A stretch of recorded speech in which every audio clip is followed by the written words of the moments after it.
I'm watching a video about HIV and AIDS to prepare for my project next week. Would you like to watch with me? Okay. Yes.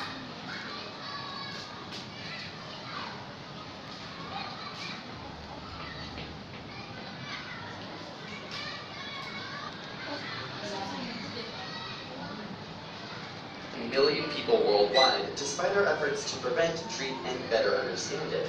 But with 35 million people currently infected, what exactly is it, and are we close to a cure? To contract HIV, the virus must enter the bloodstream, and it's often transmitted from infected bodily fluids like blood, semen, vaginal fluids, or breast milk.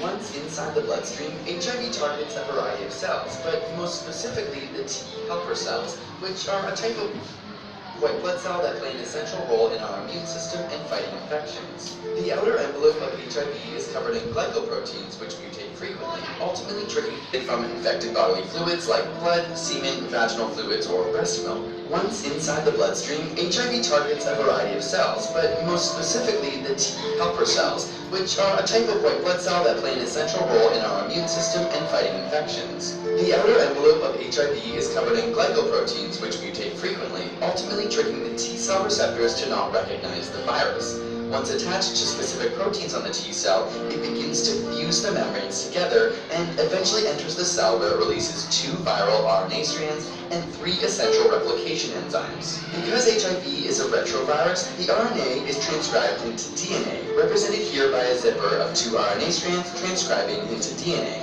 This DNA is then integrated into the host cell's genome. This makes the T cells treat the viral genes like their own, which causes them to make more copies of the virus. These then leave the host cell and mature, ultimately seeking more T cells. The virus is particularly difficult to treat because its mutation rate is so high. Overall, the replication process creates more than 10 billion new virions each day. During these initial stages of replication, called the latency period, a person may not show any major symptoms for up to 8 years. If not treated, the HIV eventually kills off the specific T cells it infects. When these T cells fall below 200 cells per cubic millimeter of blood, it becomes acquired immune deficiency syndrome, or AIDS. After progressing this far, the immune system becomes suppressed and is much more susceptible to cancers and opportunistic infections such as pneumonia.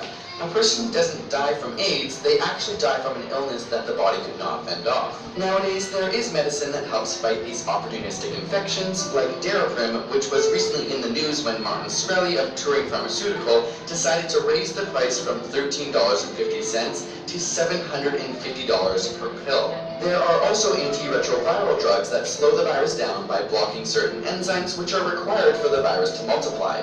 Similarly, those without HIV but at high risk of contracting the virus may take pre-exposure prophylaxis, or PrEP.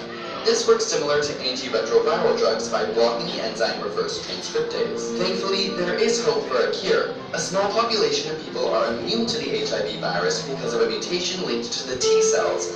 In one case, an HIV-positive subject received a bone marrow transplant, meaning they were given new stem cells that generate different T cells, and within 20 months, there was no evidence of the virus in their bloodstream. Though this is very individualized medicine, it certainly opens up the possibilities of generating HIV-resistant cells.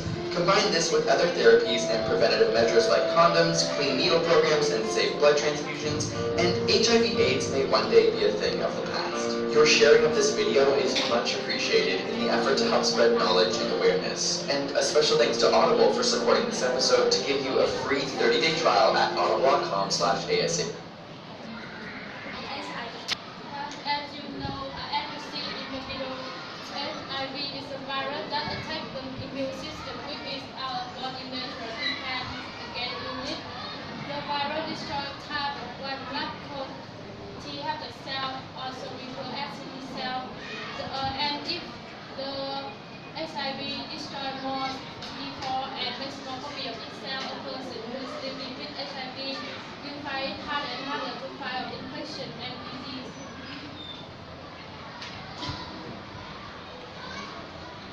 What about it?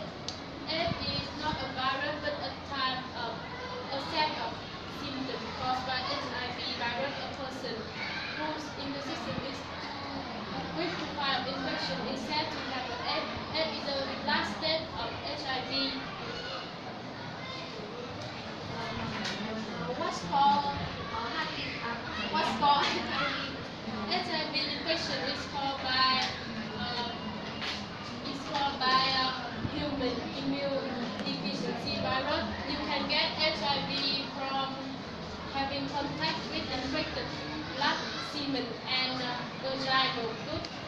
Most people, for example, have HIV from having unprotected sex with someone who has HIV. Another common way is having the same nipple drug. And HIV also passes from the mother to her baby during pregnancy, birth, and breastfeeding. HIV may not cause the symptoms early on, so people may mistake them with the flu or the pneumonia, which include fever, sore throat, headache, muscle ache, joint pain, swollen gland, or skin rash. Symptoms may appear from a few days to several weeks. And it usually go away within 2 or 3 weeks. And after the symptoms go away, it will last for many years. However, after the certain point, the HIV the symptoms will remain and reappear. So, do you know how to treat these symptoms? Okay. I think until now people haven't found a cure for GDCD, but they have a special medicine. Each patient taking medicine, they can reduce the amount of virus in their body and help them stay healthy. Medical experts recommend that people begin treatment for HIV as soon as they know that they are infected.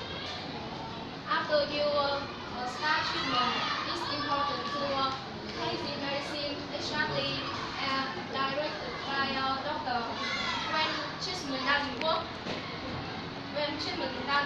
it's often because HIV has become resistant to the medicine. This can happen if they don't use the medicine correctly. What about the invention? HIV is often spread by people who don't know they have it, so it's important to protect yourself and others by taking these steps. The first, when this step, you will